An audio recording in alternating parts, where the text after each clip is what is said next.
एक बार बताइए, हमारे देश का चीफ जस्टिस के पास एक ही काम बचा है रेप का केस सुनने के लिए? इतने बड़े बड़े मुद्दे हैं हमारे देश में, वो नहीं सुन रहे हैं, टाइम नहीं है जी कोर्ट के पास। लेकिन ये केस सुनना है क्योंकि पैसा और पावर दोनों पहुंचा हुआ है ना।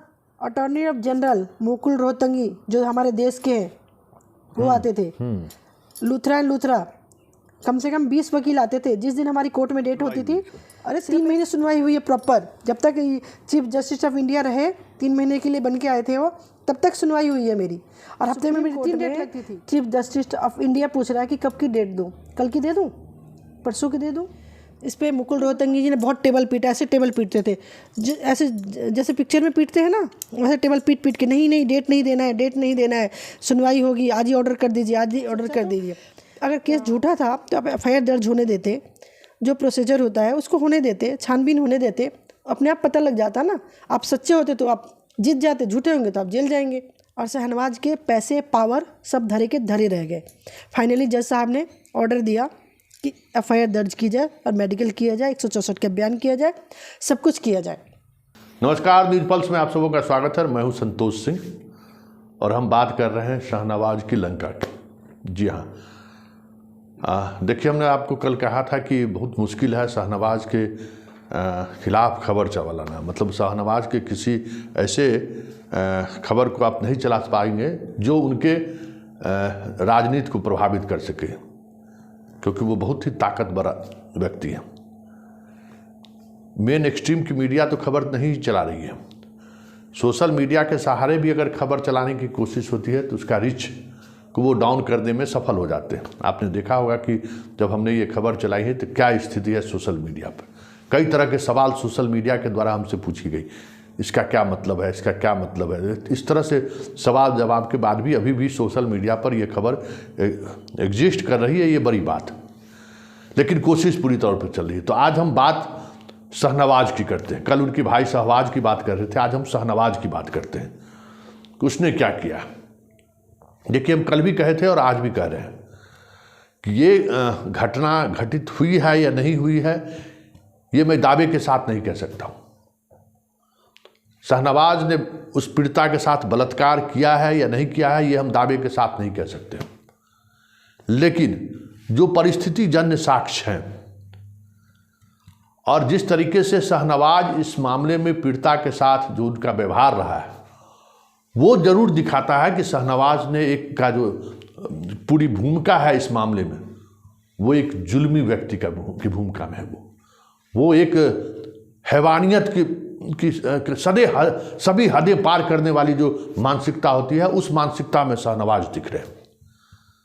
इसलिए हम बार बार कह रहे हैं कि शाहनवाज इस मामले में पूरी तौर पे जिस तरीके से उन्होंने सिस्टम का इस्तेमाल किया है एक पीड़िता के जुबान को बंद करने के लिए, वो वाकई में कह सकते हैं कि आज के इस दौर में, जहां हम कहते हैं कि इस डेमोक्रेटिक व्यवस्था में हम जी रहे हैं, लेकिन अंदाज नेताओं का राजाओं से भी जुल्मी जैसा है।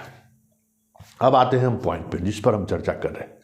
देखिए, हमने कल आपको दिखाया था कि शहबाज किस तरीके से उस पीड़िता को ट्रैप किया, फिर उसके साथ रेप किया, फिर जिस तरीके से घटनाएं घटी, आगे बात बढ़ी, ये सब कुछ चल रहा था।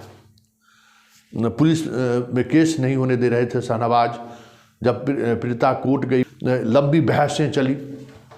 जब बहस शाहनवाज के भाई के खिलाफ आगे बढ़ने लगा, जब उन्हें लगा कि अब मुश्किलें बढ़ सकती है शहबाज की, तो एक बार फिर से उन्होंने पीड़िता को कॉल किया। जो फार्म हाउस है, शर्मा फार्म हाउस, उस फार्म हाउस पर वो बुलाते हैं। वो पहुंचती है फार्म हाउस। ये इस भरोसा के साथ कि शाहनवाज ने कहा था कि हम शहबाज को भी बुला रहे हैं और एक बार मिल बैठकर बात कर लीजिए, केस लड़ने से कोई फायदा नहीं होना है, अगर इसने गलती की है तो इसको हम सजा देंगे। और जब पीड़िता वहां पहुंची तो उसके साथ क्या क्या हुआ, आप खुद पीड़िता की जुबानी सुनिए कि उस रात इसके साथ, पीड़िता के साथ क्या घटना घटी। फिर फ़ोन करते हैं, चलो मैं तुम्हारा भाई के नाते समझा रहा हूँ, ऐसा करो एक बार हम मिलके बात करते हैं। मैंने कहा ठीक है, क्या दिक्कत है मिलने में, इतने साल से तो मैं मिल ही रही हूँ ना। तो मुझे फ़ोन करे कि कहाँ हो तुम। मैंने कहा मैं द्वारका में हूँ अभी, हमारे यहाँ पे एक राजा स्वीट करके है। मैंने कहा मैं वहाँ पे हूँ अभी। तो बोले ठीक है, मैं अपने किसी जानने वाले को भेजता हूँ, तुम उनके साथ आ जाना। तो मैंने कहा ठीक है। तो बोले जिस जानने वाले को भेज रहे थे उनको मैं पहले से जानती हूँ, राणा जी को, इन्हीं के थ्रू उनकी कोठी पे मिली हूँ बहुत बार। उनके वो दाहिना हाथ है, सारा काम वही करते हैं। वैसे तो नाम के लिए उनका एक टेंट हाउस है, बाकी तो आप सोच सकते हैं क्या है क्या नहीं है। उनका करबला में सब जगह पे कोठी बंगले सब है। तो उनको मैं जानती थी इनके यहाँ से। तो वो आए तो मिले मुझे, तो बोले चलिए बहन जी चलते हैं। मैंने कहा हाँ चलिए। बोले ऑफिस में आएंगे तो लामा भी आ रही है और शाहबाज भी आ रहा है, वहाँ हम बैठ के मैटर को सॉर्ट आउट कर लेंगे, जैसे आप चाहेंगे वैसे कर लेंगे। भाई साहब चाहते हैं उसको सज़ा मिले। मैंने कहा ये तो बहुत अच्छी बात है, अगर मेरे लिए ऐसा सोच रहे हैं, उनके मन में बात आ रही है कि उसको सज़ा मिले तो चलते हैं। फिर वो 2 गाड़ी थी, 2 लोग और भी थे, उनको भी मैं जानती थी उनकी कोठी से। तो राणा जी ने बोला कि मुझे एक फ़ोन करना था, मेरे फ़ोन का बैटरी काम नहीं कर रहा, अपना फ़ोन मुझे दे दीजिए, फ़ोन कर लेता हूँ। तो मैं दे दी। मैंने कहा ले लो फ़ोन कर लो, क्या दिक्कत है इसमें। तो फ़ोन पे लेके बोले ठीक है। दूसरी गाड़ी से निकल के, मैंने कहा ऑफिस तो जा ही रही, मैं फ़ोन वहीं ले लूँगी उनसे। तो चले गए दूसरी गाड़ी से, मैं अल्टो गाड़ी से दूसरी गाड़ी से उनके वहाँ पहुँची ऑफिस खन्ना मार्केट। तो वहाँ बैठे रहे काफ़ी देर तक। तो उन्होंने, जब भी मैं खन्ना मार्केट पहले भी गई हूँ उनके ऑफिस में, तो जब भी मैं जाती थी तो वहाँ पे हमेशा वो चाय पकौड़े खिलाते ही खिलाते हैं सभी को। तो मुझे भी खिलाया गया, पता नहीं उसमें क्या मिलाया था, हल्का हल्का सा मुझे ना सुरूर सा हो रहा था। फिर भी मैंने कहा चलो हो जाता है, हो सकता है मैं टेंशन में हूँ इस वजह से हो रहा है। तो इतने में फिर फ़ोन आया उनके मोबाइल पे कि मैं यहाँ पे नहीं आ रहा हूँ, मैं सीधा छतरपुर फार्म हाउस है, शर्मा फार्म हाउस, जिसमें शाहनवाज की पार्टनरशिप भी है, कि मैं वहीं पे आ रहा हूँ और लामा शाहबाज वहीं आ रहे हैं, तो ऐसा करो तुम वहीं पर आ जाना। मैंने कहा ठीक है चलते हैं, क्या दिक्कत है। तो बोले ठीक है चलो। तो मैं शहनवाज को अच्छे से जानती थी, भाई मानती थी, तो भाई के जहाँ बोलेंगे वहाँ तो मैं जाऊँगी ना। और उनके इतना बड़ा केस हो रखा था, वो मुझे सपोर्ट कर रहे थे, क्योंकि मेरे को कहीं से कोई उम्मीद नहीं मिल रही थी, कोई मेरी मदद नहीं कर रहा था। तो मैं गई वहाँ पर, तो मैं बैठी रही काफ़ी देर। उसके बाद वो आए, शहनवाज हुसैन आए, फिर बैठे, बोले हाँ बताइए ये क्या हो गया। मैंने कहा ऐसे ऐसे बात है, आपको तो पता ही है सारी बात, शुरू से मैं आपको बताती आ रही हूँ 2013 से कि मेरे साथ क्या हो रहा है। तो बोले हाँ मेरा भाई तो ऐसा ही है, क्या कर सकता हूँ इसको, लेकिन मैं इसको सज़ा ज़रूर दिलाऊँगा, आप मेरे पे यकीन रखिए, मैं आपका एक बड़ा भाई हूँ। मैंने कहा ठीक है, आप कह रहे हैं तो मैं यकीन करती हूँ, क्योंकि आपको मैं हमेशा टीवी पे बहुत लच्छेदार बातें करते सुनती हूँ, और आप हमेशा हिंदू सपोर्टिंग की बातें करते हैं, लेकिन यहाँ आप आज उल्टा बात कर रहे हैं मेरे साथ। आपने हमेशा मेरे साथ उल्टी बातें करी है जब भी मैं मिलने आई हूँ। ये दोहरा चरित्र आप मुझे मत दिखाइए। थोड़ी सी मेरे से उनसे कहा सुनी भी हुई वहाँ पर। फिर बोले नहीं नहीं आप यकीन कीजिए, ऐसा कुछ नहीं होगा, मैं उसको सज़ा दिला रहा हूँ, उसकी वाइफ को भी बुलाया हूँ और वो भी आ रहा है। मैंने कहा ठीक है आने दो। काफ़ी देर हो गई, आया नहीं। मैंने कहा अभी तक तो आया नहीं, वो बोल रहा अभी आ रहा है। फिर उन्होंने मेरे को बोला कि देखो मेरे भाई से तुम्हारे निकाह हो गया है। फिर मेरे पास गाय का मीट रखा, मीट आए उनके घर में, पकौड़े आए, पूरा टेबल भर दिया गया। शर्मा फार्म हाउस में खाने पीने की बहुत सारी टेबल थी, जैसे कोई वीवीआईपी बैठा हो वहाँ पर, उस तरीके से वहाँ पर उनका ट्रीटमेंट हो रहा था। सब कुछ रखा। बोले देखो अगर तुम हमारे भाई से, तुम्हारा चाहे फर्जी ही निकाह हुआ है, लेकिन निकाह तो हो गया ना, अब तुम्हारे घर की हिस्सा हो, तो तुम ऐसा करो तुम भी ये गाय का मीट खाओ। तो मैंने कहा नहीं मैं नहीं खा सकती हूँ। तो मेरे लिए उन्होंने पकौड़े मंगवाए। वहाँ पे भी फिर पकौड़े आ रहे हैं, क्योंकि जब फार्म हाउस का मालिक जो बोलेगा स्टाफ तो वही करेगा ना। स्टाफ के नाम पे 1 या 2 लोग थे वहाँ पर और कोई नहीं था वहाँ पर। तो रखा गया, मेरे लिए कोल्ड ड्रिंक आया, कोल्ड ड्रिंक पी रहे जी। 12 अप्रैल की बात है 2018 की। लड़ते लड़ते मैं 2018 पे आ गई। फिर बैठे रहे, तब की बातें चलती रही। मैं बोलती रही कि आए नहीं अभी तक, आए नहीं अभी तक। वो बोल रहे खाओ, आ रहे आ रहे आ रहे। ऐसे करते करते बहुत लेट नाइट हो गया। फिर मुझे उन्होंने जो भी मिला के पिलाया था, मेरे को सब समझ आ रहा था, लेकिन मेरा बॉडी कोई काम नहीं कर रहा था। कि बॉडी में कोई होती है ना, वो नहीं होता, कुछ नहीं हो रहा था। समझ सब आ रहा था मुझे क्या है क्या नहीं है, मैं बोल नहीं पा रही थी। फिर उन्होंने मेरे साथ रेप किया, ज़बरदस्ती रेप किया मेरा। अपना फ़ोन बंद कर दिया, रेप किया मेरा उन्होंने। वहाँ पे उस टाइम पे एक स्टाफ था, उसको मैं अभी भी अच्छे से, बहुत अच्छे से पहचानती हूँ स्टाफ को, उसके जो वहाँ पे सब कुछ सर्व कर रहा था उस फार्म हाउस पे। उन्होंने मेरा रेप किया। उसके बाद जब मैं रेप किया, उन्होंने ज़बरदस्ती बहुत गलत तरीके से किया। उसके बाद जब मेरी आँख खुली सुबह, तो मैं इंडिया गेट पे फटी हालत में पड़ी हुई थी। रात को 2-2:30 बजे बज रहे होंगे, ज़्यादा ये टाइम मुझे ध्यान नहीं, इतना ही बज रहा होगा। तो आपने सुना पिता क्या कह रही है कि उस रात में उसकी क्या घटना घटी। और जब वो इंडिया गेट के पास अचेता अवस्था में जब देर रात वो जब उसे होश आती है, तो वो 100 नंबर पर फ़ोन करती है। पुलिस आती है, उसे अस्पताल में भर्ती कर जाती है, वहाँ उसका इलाज चलता है। लेकिन इस दौरान पुलिस को कॉल जाने के बावजूद भी न उसका मेडिकल के लिए पुलिस आगे बढ़ती है, न उसका मेडिकल जांच कराने के लिए पुलिस आगे बढ़ती है, ना ही जो उसका इंजरी है उस इंजरी के लिए पुलिस को लिख कर देती है। बार बार अस्पताल से पुलिस को सूचना दी जा रही है, लेकिन पुलिस इस मामले में आगे बढ़ी ही नहीं। अब आप सोच लीजिए ये क्या है, ये किस तरीके की कार्यशैली है दिल्ली पुलिस की। आप अंदाज़ा लगाइए कि एक रेप की विक्टिम जो अस्पताल में भर्ती है, अस्पताल से उनको आधिकारिक तौर पर सूचना दी जा रही है, फिर भी पुलिस उस आधिकारिक सूचना को इंटरटेन नहीं कर रहा है। वो कहाँ, देश की राजधानी दिल्ली में। और जिस दिल्ली पुलिस पर गर्व करते हैं लोग कि भाई राजधानी की सबसे तेज तर्रार पुलिस मानी जाती है, वो इस स्तर पर अपराधी के साथ खड़ा हो तो आप क्या सोच सकते हैं। तो आज का इस डेमोक्रेटिक सिस्टम में नेता का चरित्र या नेता का प्रभाव उस राजा के काल से भी बड़ा दिख रहा है। भाई आप देख लीजिए, ये साधारण सी बात नहीं है कि एक रेप की विक्टिम जो अस्पताल में भर्ती है और केस के लिए उसको केस हो इसके लिए पुलिस को सूचना दी जा रही है और पुलिस नहीं आ रही है। तो सुनिए, ये भी सुनिए विक्टिम क्या कह रही है कि किस तरीके से बार बार वो सूचना देती रही लेकिन पुलिस नहीं आई। फिर मैंने 100 नंबर पे वहाँ से कॉल किया पुलिस को, पुलिस आई। तो पुलिस भी तो थाने की ही होती है ना, पुलिस ने भी कुछ नहीं किया। फिर मैं लगातार कॉल करती रही, वहाँ पे 4-5 बज गए, मुझे ऐसे कंटिन्यू में थाने में जाती रही और डेली में 100 नंबर पे कॉल करती थी वहाँ जा कर के कि मेरे मेडिकल करवा दो और मेरा ऐसे करवा दो।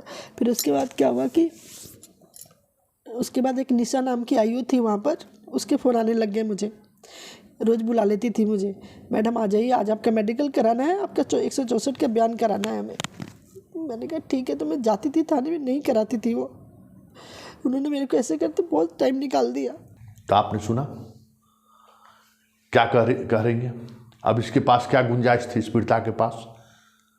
पुलिस इनकी बात सुनने को तैयार नहीं है, FIR लेने को तैयार नहीं है। तो पीड़िता पहुंची कोर्ट और कोर्ट में उन्होंने पूरी बात लिख कर दी, कंप्लेन फाइल किया। और उस कंप्लेन पर जब सुनवाई शुरू हुई तो कोर्ट के जितने भी सीनियर वकील हो सकते हैं क्रिमिनल के सारे शहनवाज के साथ खड़े थे, उनके के लिए जिरह कर रहे थे। और इस जिरह के दौरान पीड़िता अकेले लड़ती रही, अपनी बात रखती रही और आखिरकार दिल्ली पुलिस को पीड़िता का मेडिकल जांच कराने के साथ FIR दर्ज करने का आदेश किया। दिल्ली हाई कोर्ट ने कोर्ट के इस आदेश पर रोक लगा दिया। जी हाँ, ताकत देखिए। कोई साधारण व्यक्ति, आप अंदाजा करिए, अगर डिस्ट्रिक्ट कोर्ट से या CGM कोर्ट से किसी मामले में इस तरह का आदेश हो तो अब हाई कोर्ट में इतनी जल्दी आप इसको रोक लगवा सकते हैं? किसी की ताकत है क्या? हम जाएंगे तो कहेंगे कि कंप्यूटर के में आपका जो है सो लिस्टिंग होगा, कंप्यूटर से लिस्टिंग होता है, उसमें आपके केस आएगा तो फिर आपकी सुनवाई होगी। और इनकी सुनवाई कितनी जल्दी हुई है समझ सकते हैं। वो भी FIR दर्ज करने को लेकर बहस हो रही है। अरे FIR की क्वेश्चनिंग के लिए लोग जाते हैं तो वो मामला समझ में आता है कि हम पर पुलिस ने गलत FIR कर दिया है। और ये इस तरह के कई मामले कोर्ट में चलते रहते हैं, लेकिन FIR नहीं हो इसके लिए बहस हो और उस पर स्टे लगे। आप सोच सकते हैं कि आज की तारीख में एक राजनेता कितना मजबूत है जो सारे सिस्टम को अपने उंगलियों पर नचाता है। चलिए जरा सुनिए कि हाई कोर्ट में क्या क्या हुआ और पीड़िता को क्या क्या झेलना पड़ा, जरा ये भी सुन लीजिए। फिर मैंने वकील से बात किया तो वकील ने बोला 156 दिन हम कोर्ट में लगा देते हैं। तो हमने फिर कोर्ट में लगाया, साकेत कोर्ट में, वैभव मेहता के यहाँ। तो वैभव मेहता के यहाँ से ऑर्डर मेरे फेवर में आया कि मेरा मेडिकल कराया जाए और 164 के बयान कराया जाए और उसके ऊपर FIR की जाए। और पुलिस से रिपोर्ट मांगी, तो पुलिस ने गलत सलत रिपोर्ट पेश कर दिया वहाँ पर। तो उसको वैभव मेहता जी भी समझ गए कि रिपोर्ट पूरी गलत ही है। मेरा फ़ोन दिखा रहे हैं कहाँ, उसके बाद का क्यों नहीं दिखाते कि मैं कहाँ हूँ, क्या हुआ मेरे साथ, ये भी तो दिखाना चाहिए ना। मैं आपके थाने में आ रही हूँ, 100 नंबर पर डेली कॉल कर रही हूँ, कुछ नहीं दिखाया गया, सब खत्म। फिर जो SHO साहब थे वो बहुत बदतमीज़ थे। जब भी मैं थाने में जाती थी मुझे बोलते थे मैं CBI से रिटायर, पहले CBI में था, पहले विजिलेंस में भी था, अब यहाँ आया हूँ, तुम जैसी औरतों को अच्छे से पहचानता हूँ। तुम पता नहीं उल्टा सीधा बोलते थे वो मुझे। फिर SHO ने क्या किया, उसको ना मेडिकल कराया मेरा, ना कुछ कराया, और जो ऑर्डर की कॉपी थी वो निकाल के शाहनवाज के घर जाके दे आया। और शाहनवाज ने क्या किया, उसको रिवीजन में लगा दिया डिसमिस होने के लिए केस को। ये कब की बात है? ये 2018 की ही बात है, 22 तारीख की ऑर्डर हुआ था मेरा, 22 या 24 की। तो उसके बाद 2018 से ये चल रहा है, 2018 में हो रहा है ये सब कुछ। तो उसके बाद रिवीजन में चले गए, तो फिर जज के पास गए, मेरे पास भी नोटिस आया, तो मेरी तबीयत बहुत ख़राब थी, फिर भी गई। अगले दिन डेट था, मैं एक दिन पहले जाके बोली, जिस दिन मुझे लेटर मिला कि जज साहब मेरी तबीयत ठीक नहीं है, मैं नहीं आ पाऊँगी कल, और ऐसे बात है। तो लेडीज जज थी सुनीता राव जी, बोली ठीक है आप जाओ। मैं घर आ गई। फिर अगले दिन इनकी बहस हुई वकीलों की, वकील की एक लंबी चौड़ी फौज साकेत थाने में कोर्ट में पहुंच गई थी। तो वहाँ पे सविता राव जी ने मेरे फेवर में ही ऑर्डर दिया कि भाई FIR होना चाहिए, और मेरा मेडिकल भी होना चाहिए, और 164 का बयान भी होना चाहिए, और पुलिस इसमें सपोर्ट नहीं कर रही, उन्होंने साफ लिख करके दिया। फिर और उसको डांटा भी, पुलिस को भी, कि जो FIR की जो ऑर्डर की कॉपी है, हम नेट पे 5 बजे लगता है, और इस शहनवाज को 2 बजे कैसे मिल गया। अब बिना मोहर लगे कैसे आपने अप्लाई कर दिया कोर्ट में, उसमें टाइम लगता है, 1 हफ्ते का तो टाइम लगता है ना कम से कम, कॉपी निकालने में भी। तो SHO को डांटा उसने कि क्यों दिया आपने कॉपी, कंप्लेनर को कॉपी मिलता है, ना कि दूसरी पार्टी को मिलता है, गुनहगार को मिलता है, एक्यूज को मिलता है। हाँ। तो दाएं बाएं झाँकने लग गए, SHO से कुछ नहीं बोले। फिर उसके बाद वो हार गए केस वहाँ पर, तब भी SHO ने कुछ नहीं किया, ना पुलिस ने किया, उल्टा उसको फिर मौका दिया। फिर वो हाई कोर्ट में आए, यहाँ पर हाई कोर्ट में आकर के AK पाठक जज थे, तो उनके यहाँ आकर के FIR ना होने के लिए उन्होंने स्टे ले लिया। मुझे कोई नोटिस नहीं मिला कोर्ट से, मेरे पास कोई नोटिस नहीं आया, कुछ भी नहीं आया, एक तरफा उनको स्टे मिल गया पुलिस के सपोर्ट से। उसके बाद से मैं केस लड़ती रही, डेट पे डेट मुझे मिलते रहे, बहुत सारे जज चेंज हो गए। मेरे केस पे 2.5 3 घंटे तक आर्गूमेंट्स हुए हाई कोर्ट में कि केस पे रेप पे स्टे होना चाहिए, FIR पे स्टे होना चाहिए। सब जज बदल गए, बदलते रहे, आते रहे, जाते रहे, मैं वैसी ही रही, मैं वैसे ही धक्के खाती रही, जाती रही कोर्ट में। आशा मेनन जी, तो उन्होंने मेरे पक्ष में फैसला दिया, जो आप लोगों को पता ही होगा, सब नेट पे सब जगह पर है वो। फिर उसके बाद क्या किया इन्होंने, FIR तब भी नहीं हुआ। तो आपने सुन लिया। फिर बहस होती है, स्टे के बाद बहस हुई 6 महीने तक। उसके बाद हाई कोर्ट आदेश करता है कि इन पर FIR दर्ज कीजिए। पीड़िता का जो पक्ष है वो पक्ष मजबूत है, इन पर FIR दर्ज कीजिए। और जब हाई कोर्ट का आदेश होता है कि FIR दर्ज कीजिए, तो पीड़िता उस आदेश की कॉपी को लेकर थाना पहुंचती है। कुछ वीडियो अभी भी पीड़िता के पास मौजूद है, जरा उस वीडियो को देखिए कि उस थाने का थानेदार किस तरीके से व्यवहार कर रहा है।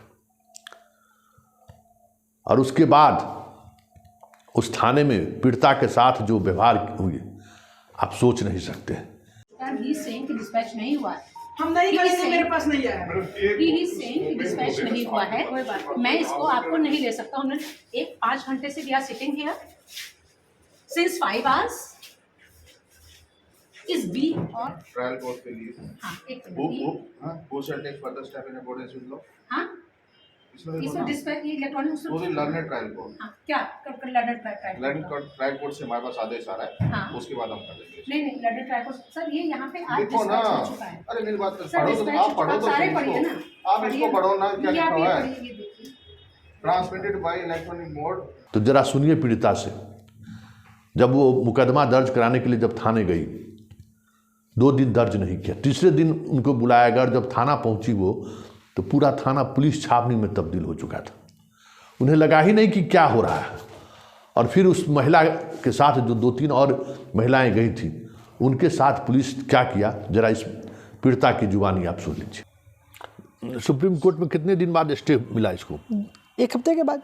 और 1 हफ्ते तक हाई कोर्ट के आदेश के बावजूद भी इस पर FIR दर्ज नहीं हुआ? नहीं हुआ। वो बताती हूँ, जब हमारे पर जब FIR का ऑर्डर किया हाई कोर्ट ने, तब मैं अपनी महिला दोस्तों के साथ गई मेहरौली थाने में FIR की ऑर्डर की कॉपी लेकर के, कि ऑर्डर की कॉपी है, आप इस पर FIR दर्ज कर दीजिए। तो SHO पहले तो बोले कि बैठो बैठो, हमें सुबह से शाम तक बिठा के रखा, हम बैठे रहे। लाइव वीडियो भी हमने किया था, वो सब ने देखा भी होगा। फिर बोले कि हाँ ठीक है, हम कर देंगे, आप जाइए, कल आ जाइएगा 12 बजे। तो अगले दिन हम तीन महिलाएं गई। जब हम महिलाएं थाने के बाहर पहुंची हैं तो पूरा थाने को बैरिकेड्स कर दिया गया था और कम से कम 70-80 पुलिस फोर्स बुला ली गई थी। उस दिन जन्माष्टमी का दिन था, तो हमें लगा कि शायद जन्माष्टमी है, तो सिक्योरिटी की वजह से पूरी फोर्स बुलाई गई होगी और ये बैरिकेड्स कर दिया होगा कि लोग हल्ला ना मचाएं। हम गए वहाँ पे, हमें देखते ही पुलिस वालों ने वहाँ से उठाया और बुरी तरीके से मुझे भी मारा, और मेरी जो सहेलियाँ थी, मेरी दीदी थी, उनको बहुत बुरी तरीके से मारा पुलिस ने। वहीं पर हम लाइव जो वीडियो दिखा रहे थे, हम सबके फ़ोन छीन लिए उन्होंने, सारी हमारी वीडियो उन्होंने डिलीट कर दी। पुलिस ने, मेहरौली थाने ने पूरा वीडियो डिलीट कर दिया। हम वहाँ पे एक पहले से ही गाड़ी बुला के खड़ी थी, पुलिस की गाड़ी होती है ना, बस खड़ी थी। उस बस में मारते पीटते लेकर गए। और जो मेरी एक दीदी हैं, उनको पुलिस ने आदमी ने इतना गंदा व्यवहार किया कि मैं आपको बता नहीं सकती हूँ। इतना अश्लील हरकत करते हुए गए पुलिस। उनकी वो ब्रा की पट्टी भी तोड़ दी थी पुलिस ने मार के। बुजुर्ग लेडी थी वो। और पुलिस ले जाके हमें वहाँ पे फतेहपुर बेरी थाना है, जहाँ पे कोई कुत्ता नहीं आता, ना परिंदा आता, ना परिंदा जाता है। वहाँ पे ले जा कर के हमें सुबह से ले जाके रात तक बिठा के रखा गया, मारा गया। मुझे तो बहुत मारा कि केस वापस ले लो। वहाँ पे एक लेडीज़ थी, मैं उसका नाम नहीं जानती, मैं उसकी शक्ल से पहचानती हूँ उसको। इतनी बदतमीज़ लेडी थी वो, बार बार मुझे बोली थी तुम केस वापस ले लो, केस वापस ले लो। मैंने कहा केस तो नहीं लूँगी, मार डालोगी ना, मार डालो। हम सबके फ़ोन छीन लिए गए थे, हमारे पास फ़ोन नहीं था कि हम किसी को फ़ोन करें या किसी को मदद के लिए बुला सकें। जो और हमारी बहनें थीं उनको खूब मारा गया, मेरे को भी मारा गया। हम तीनों को बुरी तरीके से पुलिस ने मारा वहाँ पे थाने में, बस में भी मारते हुए ले गए। तो आपने सुना, हाई कोर्ट के आदेश के बावजूद भी दिल्ली पुलिस, जो हमारे देश की राजधानी की पुलिस है, जहां सिस्टम के सारे लोग बैठते हैं, वहां हाई कोर्ट के आदेश के बावजूद भी किस तरीके से पुलिस जुल्म कर रही है, किस बहसी अंदाज में जुल्म कर रही है। जरा आपने सुना कि किस तरीके से उनके साथ व्यवहार हुआ। और ये व्यवहार करने के बाद 1 सप्ताह तक पीड़िता को तब तक ऐसे जगह पर बंद करके उन्होंने रखा जब तक सुप्रीम कोर्ट से हाई कोर्ट के इस आदेश का पर रोक नहीं लग गया। आप समझ जाइए कि कितना मजबूत है सिस्टम, अपराधियों के साथ किस तरीके से खड़ा। इसलिए हम बार बार कहते हैं कि शाहनवाज तुम बलात्कारी हो या ना हो, ये तो हम नहीं कह सकते, लेकिन तुमने इतना बड़ा जुल्म जरूर किया है। जब आप निर्दोष हो तो आप केस फेस करते, लेकिन हम सत्ता का हनक ताकत इतनी मजबूत है कि एक अबला महिला के साथ इस तरीके का व्यवहार कराएंगे कि उसको पीटो, उसको पागल खाने में भर्ती करा दो। वाह वाह रे शाहनवाज, वाह क्या बात है। वो बात कितने गोल गोल करता है भाई ये आदमी, तो यही तो हम समझ से परी वाली बात है। अंदाज इनका देखिए, स्वर में देखिए क्या मिठास, लेकिन चरित्र किस तरीके का घिनौना है, जरा ये देखिए। हम पावर में हैं, कोई पावर में होता है तो वो सहिष्णु होता है, वो उदार होता है, और इनकी उदारता आप देख लीजिए। ये पावर में है तो किस अंदाज में जो है सो पुलिस के साथ एक इस पीड़िता के साथ व्यवहार किया गया। रेप इसने बंद कमरे में किया हो या नहीं किया हो हम नहीं कह सकते, लेकिन खुली आसमान के नीचे इन्होंने जो कृत्य किया है वो किसी बलात्कार, किसी हत्या से कम बड़ा कृत्य ये नहीं है जो पीड़ित शाहनवाज ने उस पीड़ित महिला के साथ करवाया, अपने सत्ता के हनक या पावर की सहारे। इस खेल में कई और लोग शामिल हैं, ऐसा नहीं है कि सिर्फ शाहनवाज ही शामिल है। शाहनवाज के साथ कई और सांसद महोदय हैं जो दिल्ली के रंगीन मिजाज सांसदों में दिल्ली में उनकी गिनती होती है, और वो दिल्ली में एक अलग तरह का जो है सो एक कह सकते हैं कि दीवारें खड़ी कर दी हैं इस तरह के खेल में शामिल लोगों को एक अलग तरह से संरक्षण देने का काम कर रहे हैं। वो सांसद भी इस खेल के पीछे लगे हुए थे। एक एक का नाम हम उजागर करेंगे, सबों के बारे में हमें पुख्ता जानकारी है, सबूत के साथ है। एक एक नाम सोच लीजिए। इसलिए हम कह रहे हैं कि शाहनवाज तुम बलात्कारी हो या नहीं हो, सवाल ये नहीं है, लेकिन एक महिला के साथ तुम्हारा जो व्यवहार रहा है वो व्यवहार किसी बलात्कारी से कम बड़ा व्यवहार नहीं है। सुप्रीम कोर्ट से एफआईआर दर्ज ना हो इसके लिए उन्होंने स्टे लगवा दिया रहा, और आप हैरान रह जाएंगे। जिस सुप्रीम कोर्ट में सुनवाई के लिए लंबी लाइनें लगी रहती हैं, बहुत मुश्किल से तारीख आपको मिलेगा, उस सुप्रीम कोर्ट में बलात्कार के एक मामले में एफआईआर दर्ज हो या ना हो, इसको लेकर 1 दर्जन से अधिक दिनों तक तारीख दी गई, लगातार सुनवाई हुई। ये कोर्ट, सुप्रीम कोर्ट के रिकॉर्ड, ऑन रिकॉर्ड जो आप देख रहे हैं स्क्रीन पर चल रहा है, ये ऑन रिकॉर्ड है कि 17 बहस इस पूरे मामले में कि एफआईआर हो या नहीं हो इस पर हुआ। और बहस की सुनवाई कौन कर रहे थे? हमारे सुप्रीम कोर्ट के चीफ जस्टिस ऑफ इंडिया। इस केस की बताइए, इस केस में क्या रखा था भाई? कौन सी ऐसी बात थी जिस केस के लिए चीफ जस्टिस ऑफ इंडिया के पास इतना वक्त था कि वो सुनवाई कर रहे थे? ये आश्चर्य की बात है कि नहीं कि चीफ जस्टिस ऑफ इंडिया इस मामले की सुनवाई कर रहे हैं? तो जरा सुनिए पीड़िता से उस सुनवाई के दौरान क्या हुआ। हम आम आदमी अगर सुप्रीम कोर्ट में जाएंगे तो 6 महीने से पहले हमारी डेट नहीं मिलेगी। पहले तो हमारे लिए ऑब्जेक्शन इतने लगेंगे जिसको रिमूव करते करते हम थक जाएंगे, तब भी नहीं हमें डेट मिलेगी। लेकिन इन महाशय के पास पैसा है, पावर, हफ्ते भर में इनको 1 हफ्ते के बाद इनको डेट मिल गई। Chief justice of UU Lalit के यहाँ, एक बार बताइए, हमारे देश का चीफ जस्टिस के पास एक ही काम बचा है रेप का केस सुनने के लिए? कितना खाली है हमारा चीफ जस्टिस?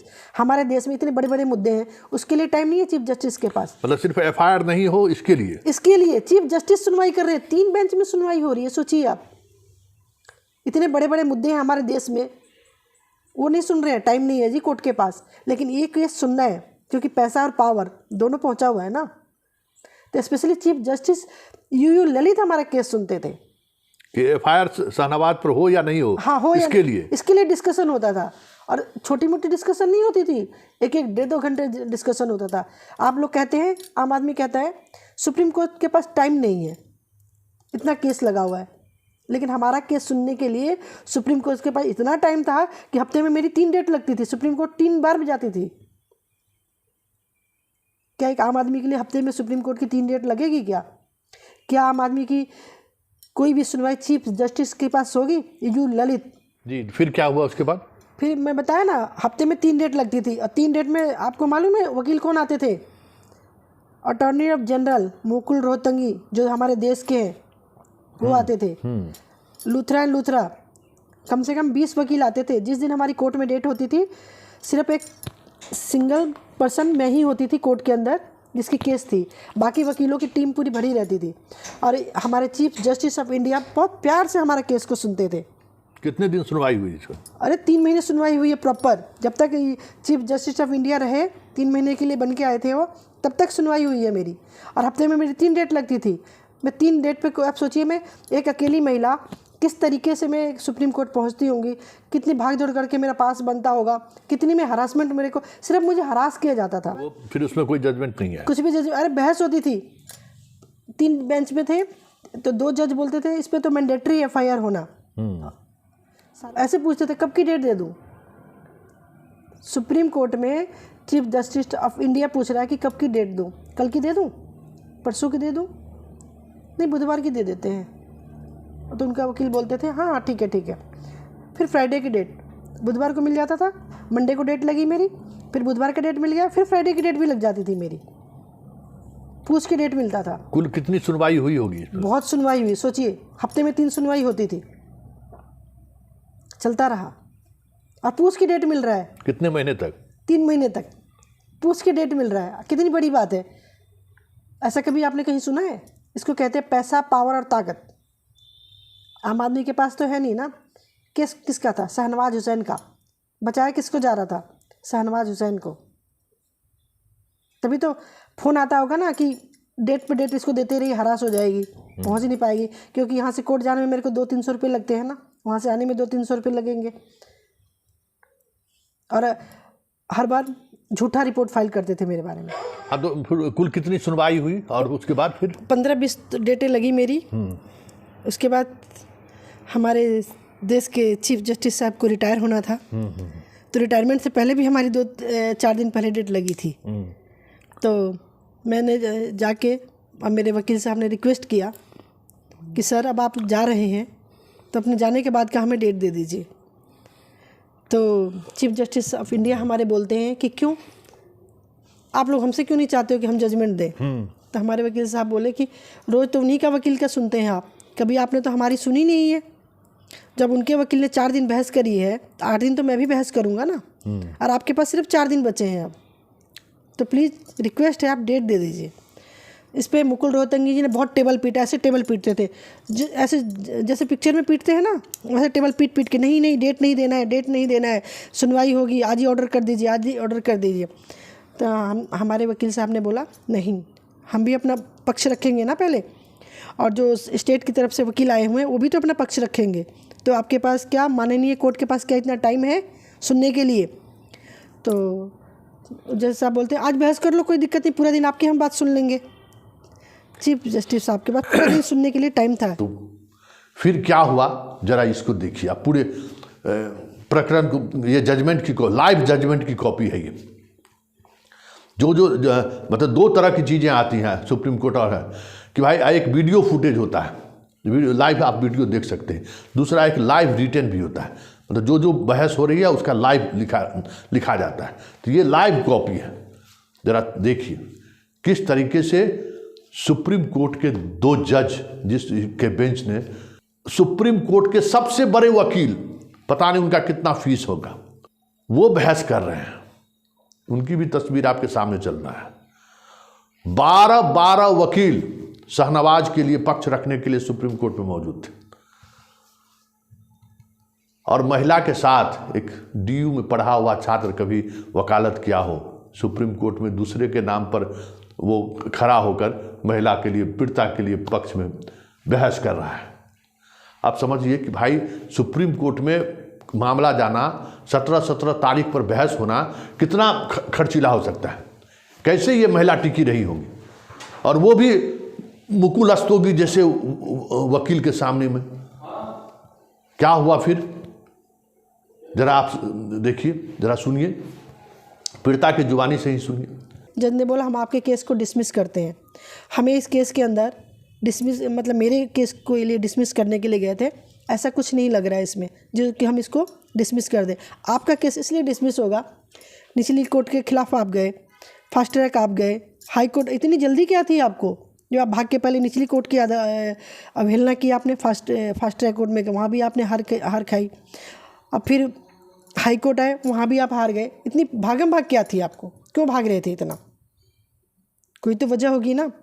तो बोला नहीं केस झूठा है। तो बोले झूठा और सच्चा, तो अगर केस झूठा था तो आप FIR दर्ज होने देते, जो प्रोसीजर होता है उसको होने देते, छानबीन होने देते, अपने आप पता लग जाता ना। आप सच्चे होते तो आप जीत जाते, झूठे होंगे तो आप जेल जाएंगे। बहुत दलीलें दी गई, उस दिन भी हमारी 2-2.5 घंटे बहस हुई है, लेकिन मैं भगवान का आज भी एहसान मानती हूँ कि मेरी बात, जो बात मैं कहना चाहती थी सारी, शुरू से मैंने कोई मौका नहीं मिल रहा था बोलने का, मेरी सारी बात जज साहब ने, दोनों जज ने खुद रखी, और शाहनवाज के पैसे, पावर सब धरे के धरे रह गए। फाइनली जज साहब ने ऑर्डर दिया कि FIR दर्ज की जाए और मेडिकल किया जाए, 164 का बयान किया जाए, सब कुछ किया जाए। हम सिस्टम के सामने उसी तरीके से लाचार हैं, बेबस हैं, जिस तरीके से अंग्रेजों के शासनकाल में रहा करते थे। ये स्टोरी जारी रहेगी, और ऐसे तमाम किरदार को एक्सपोज करेंगे, बेनकाब करेंगे जो इस खेल में शामिल थे, क्योंकि ये खेल सिर्फ एक पीड़िता को लेकर केंद्रित नहीं है। इस लंका में पता नहीं कितनी लड़कियों की सिसकियां दबी होंगी। ये अलग बात है कि ये पीड़िता सामने आई तो आज बहुत सारी चीज़ें सामने आ गई हैं। तो उन तमाम सिसकियों के साथ हम लोग खड़े हैं जिन्हें न्याय नहीं मिला, जो न्याय के आस में आगे बढ़ी लेकिन वो टूट गई। कई ऐसी सिसकियां हैं जो सिसक कर ही रह गई, वहीं पे अपने आप को कंप्रोमाइज कर ली, सोची कि नियति मेरा यही है। उन तमाम ऐसे सिसकियों के साथ न्याय की इस लड़ाई को हम आगे बढ़ाएंगे और लगातार शाहनवाज की इस लंका की जब तक पूरी तरह से जलकर राख नहीं हो जाती है तब तक हम रोजाना परत दर परत इनसे जुड़ी खबर को जारी रखेंगे।